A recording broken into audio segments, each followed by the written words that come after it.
బాప్తిసం పొందాడు, ఆయన పిలుపుని విన్నాడు. పిల్లారా, ఆయన దగ్గరికి మనకంటే ముందు చేరుకున్నాడు. యేసు ప్రభును చూడటానికి ముందు పరిగెత్తాడు ఆయన. ఆ ధన్యత ఆయనకి దొరికింది. ఇది కూడా ఒక ధన్యత. ప్రభు నందు మృతి నొందినటువంటి మృతులకి ఇది కూడా ఒక ధన్యత ఆయనకి. అర్థం చేసుకోండి. ఈ మధ్యాహ్న కాలంలో ఈ మోషే గురించి ఎన్ని చెప్పినా మోషేకి తెలియదు. కానీ మోషే విడిచిపెట్టినటువంటి కుటుంబము, మోషే విడిచిపెట్టినటువంటి గ్రామము, మోషే విడిచిపెట్టినటువంటి సంఘము, బంధువులు కావచ్చు, స్నేహితులు కావచ్చు, రక్త సంబంధికులు కావచ్చు, మీరు వినాల్సినటువంటి ఈ సత్యవాక్యం ఏంటంటే, ఈ మధ్యాహ్న కాలం యేసు ప్రభు రాబోతూ ఉన్నాడు. యేసు ప్రభు తిరిగి రాబోతూ ఉన్నాడు. 2025 సంవత్సరాల క్రితం ఆయన ఈ భూమి మీదకి వచ్చి మానవుడిగా, పశుమానుడిగా జన్మించిన దేని కొరకు అంటే నీ కొరకు, నా కొరకు, మనందరి కొరకు.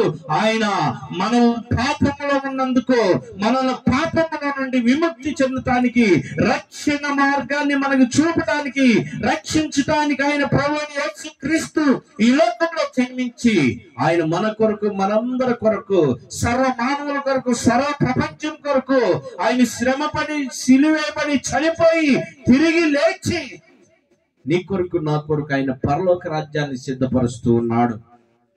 పిల్లరా, మోషే ఆయన యొక్క సమయం అయిపోయింది, ఆయన గతించిపోయాడు, ఆయన నిత్యం ఆయన దగ్గరికి వెళ్తాడు అని మనం విశ్వసిద్దాం. ఇప్పుడు విడిచి వెళ్ళినటువంటి నువ్వు, కుటుంబం కావచ్చు, గ్రామస్తులు కావచ్చు, బంధువులు కావచ్చు, తోబుట్టులు కావచ్చు, నీ పరిస్థితి ఏంటి? నువ్వు యేసు ప్రభుని అంగీకరించావా? అంగీకరించావు? నువ్వు యేసు ప్రభుని నమ్మావా? నీ మనసును మార్చుకున్నావా? నీ తలంపులు మార్చుకున్నావా? నీ ఉద్దేశాలు మార్చుకున్నావా? నీ ఊహలు మార్చుకున్నావా? యేసు ప్రభుది మతము కాదు, యేసు ప్రభుది మతము కాదండి, మార్గమైంది. నీ మనసు మార్చే మార్గమైంది, నిన్ను పరలోకానికి తీసుకెళ్లే మార్గమైంది. చాలా మంది మతముగా చిత్రీకరిస్తున్నారు. నువ్వు కులం మారాల్సిన అవసరం లేదు, నువ్వు మతం మారాల్సిన అవసరం లేదు. నువ్వు మనసు మార్చుకుంటే చాలు, నీ హృదయాన్ని మార్చుకుంటే చాలు, నీ తలంపులు మార్చుకుంటే చాలు, నీ ఉద్దేశాలు మార్చుకుంటే చాలు. నువ్వు ప్రభువైన యేసుక్రీస్తు నా కొరకే ఆయన రక్తం కార్చి చనిపోయి తిరిగి లేచాడని విశ్వసిస్తే చాలు. నీ కొరకే ఆయన మరణించింది, నిన్ను రక్షించటానికే. ఆయన మరణించకపోతే, ఆయన రక్తము ఈ భూమి మీద చెందించకపోతే నీకు రక్షణ లేదు, పాప క్షమాపణ నీకు లేదు. ఆయన రక్తాన్ని చెందించడానికి కారణం నిన్ను, నన్ను రక్షించటానికి. పిల్లారా, ఈ మోషే ఈ యొక్క ఆదరణ కూడికలో నువ్వు తెలుసుకోవాల్సిన సత్యం, నువ్వు ఇంకా మారు మనసు పొందకపోతే, నీ జీవితాన్ని మార్చుకోకపోతే, నీ బ్రతుకును మార్చుకోకపోతే, నీ ఉద్దేశాలు మార్చుకోకపోతే, ఒకరోజు నువ్వు కూడా మరణించాల్సిన పరిస్థితి వచ్చింది. ఒకరోజు నువ్వు కూడా మరణిస్తే నువ్వెక్కడికి వెళ్తావు? ఎక్కడికి వెళ్తావు? చూద్దాం. లోకాసు వార్తలో మనకి యేసు ప్రభు వారు ఒక ఉపమానాన్ని పెట్టాడు. ధనవంతుడైనటువంటి ఒకడు ఉన్నాడు, ఊదారంగపు వస్త్రపు ధరించి ధనవంతుడుగా ఉన్నాడు. సేమ్ ఆయన ఎదురుగానే ఒక పేదవాడైనటువంటి వాడు ఉన్నాడు, లాజరు అతని పేరు. ధనవంతుడు తనకిష్టానుసారమైన జీవితం జీవిస్తూ ఉన్నాడు. పేదవాడైనటువంటి లాజరు ప్రభువుని పట్టుకొని ఉన్నాడు. ఈ లోకంలో నీకు మంచి ఇల్లు ఉండొచ్చు, మంచి ఆస్తి ఉండొచ్చు, మంచి బట్టలు ఉండొచ్చు, మంచి కార్లు ఉండొచ్చు, ఉన్నత స్థితి, మంచి ఉద్యోగం ఉండొచ్చు. కానీ నువ్వు ప్రభువుని నమ్ముకోకపోతే వాటన్నిటిని వ్యర్థమే. మనం చూసాం మోషే మరణాన్ని ఇక్కడికి వచ్చి అనుకున్నటువంటి వాళ్ళందరూ కూడా కాలిపడి ఉండొచ్చు వచ్చినాక. నేను అంటున్నాను, మోషే యొక్క మరణం చాలా ధన్యకరంగా ఉన్నది అని అంటున్నాను. ఎందుకంటే ఆయన ప్రభుని తెలుసుకున్నవాడు, ప్రభుని అంగీకరించున్నాడు.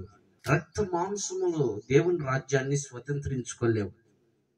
రక్త మాంసం దేవుని రాజ్యాన్ని స్వతంత్రించుకోదు.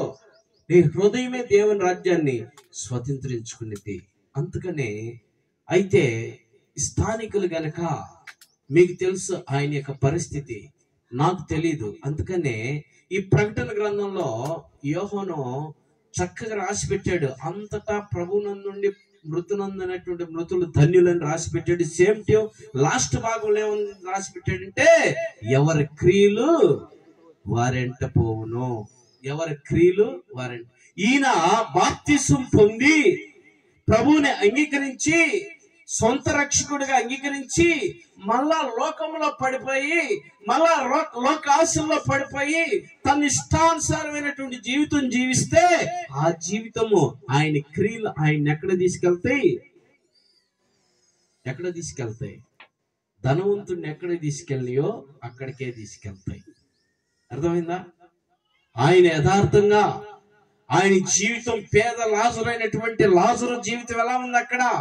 ఈ ధనవంతుడు తనకి ఇష్టానుసారమైన జీవితం, ఎదుటున్నాడు అనేది కూడా చూడకుండా, ఈ నాకు పనివాడి తను, నా అసిస్టెంట్ అని కూడా చూడకుండా ఆయన ఇష్టానుసారమైన జీవితం జీవించాడు. లాజరు మీద కనీసం జాలి పడలేదు, కనికర పడలేదు, జాలి చూపించలేదు లాజరు మీద.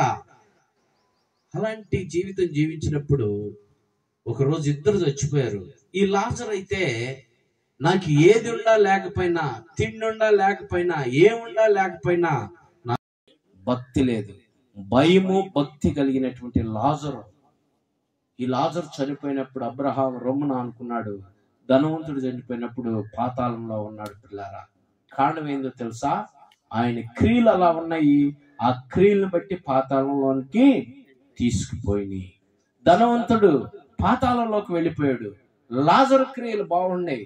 లాజరు క్రియలు ఏంటంటే, ఎంత క్షీణించిపోయినా, ఎంత బలహీనత పడినా, ఎంత అవమానకరంగా ఉండా, ఎంత దిగజారిపోయినా యేసుని విడిచిపెట్టలా, యేసు మార్గాన్ని విడిచిపెట్టలా.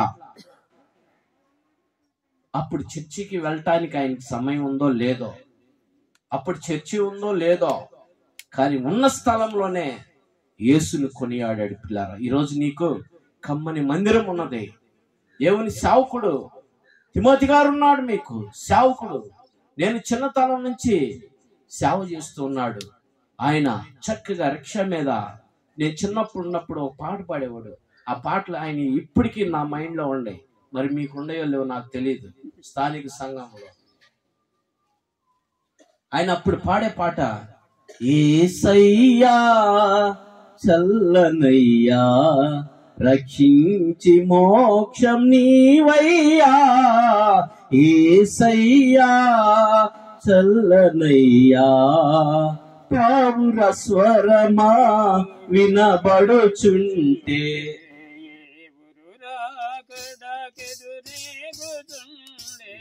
దేవునికి మహిమ కలుగును గాక. ఆ పాట పాడేవాడు. ఏమని వివరింతునో, ఈ పాట కూడా పాడేవాడు. నాకు బాగా చిన్నతనం నుంచి ఈ పాటలు నా మైండ్లో ఫీడ్ అయిపోయినాయి. గొప్ప సేవ. ఏడీసీ కమ్మాణి గారిని తీసుకొచ్చాడు, 3 రోడ్ల కాడ సభలు జరిగించాడు. వయసు పెద్దదే అవ్వచ్చు, కానీ దేవుని ఎన్నుకున్నటువంటి వ్యక్తి మీ కొరకు ఎంతో ప్రయాసపడి సేవ చేస్తూ ఉన్నాడు. ఒక్క ఆత్మనన్న రక్షించాలని. మరి నరకంలో అగ్ని ఆరదు, పురుగు చావదు. అయితే ఆనాటి కాలంలో చర్చి లేకపోవచ్చు. లాజరు ఎలలా. ఈనాటి కాలంలో నీకు చర్చి ఉన్నదే. దేవుని సన్నిధికి వెళ్ళాలా, నువ్వు దేవుని సన్నిధిలో నువ్వు గడపాలా, దేవునితో సహవాసం చేయాలా, దేవుని ఆరాధించాలా, దేవుని మహింపరచాలా, దేవుని కొనియాడాలా. ఆయన ఖచ్చితంగా లెక్క అడుగుతాడు నిన్ను. 6 దినాలు కష్టపడు, 7వ దినం పరిశుద్ధ దినం పునరుత్థాన దినం నా సన్నిధికి వచ్చి నన్ను ఆరాధించమన్నాడు. నువ్వు ఆయన సన్నిధికి వెళ్లకుండా, ఆయన ఆరాధించకుండా, ఆయన గణపరచకుండా, ఆయన్ని నువ్వు నమ్మకుండా నీ ఇష్టానుసారమైన జీవితం నువ్వు జీవిస్తూ ఉంటే, ఈ మధ్యాహ్న కాలం ఇంకా నీవు యేసుని నమ్మకుండా ఈ లోక ఆశల్లో, లోక తలంపుల్లో, లోక ఉద్దేశాల్లో, లోక కోరికల్లో నువ్వు ఉండిపోతే, ఈ మధ్యాహ్న కాలంలో నువ్వు తెలుసుకో, నువ్వు కూడా చనిపోతావు ఒక దినం. నువ్వు చనిపోతే ఎక్కడికి వెళ్తావు? ధనవంతుడు చనిపోయి తనకిష్టానుసారమైన జీవితం, అంటే నీ జీవితం లాగా జీవించాడు ఆయన. దేవుణ్ణి నమ్మకుండా, దేవుణ్ణి ఇష్టపడకుండా, దేవునితో సహవాసం చేయకుండా, నా కడుపే దేవుడు అన్నట్టు, నా ఆశలే దేవుడు అన్నట్టు, నేనే అన్నట్టు ఆయన ఇష్టానుసారమైన జీవితం జీవించాడు. నువ్వు యేసుని నమ్మకుండా నీ ఇష్టానుసారమైన జీవితం నువ్వు జీవిస్తున్నటువంటి నువ్వు ధనవంతుడు ఒకటే. ధనవంతుడు ఎక్కడికి వెళ్ళాడు? పాతాళంలోకి వెళ్ళాడు. మరి నువ్వెక్కడికి వెళ్ళాలా? నువ్వెక్కడికి వెళ్ళాలంటే నువ్వు ప్రభుని నమ్మాలా. దేవుని రాజ్యం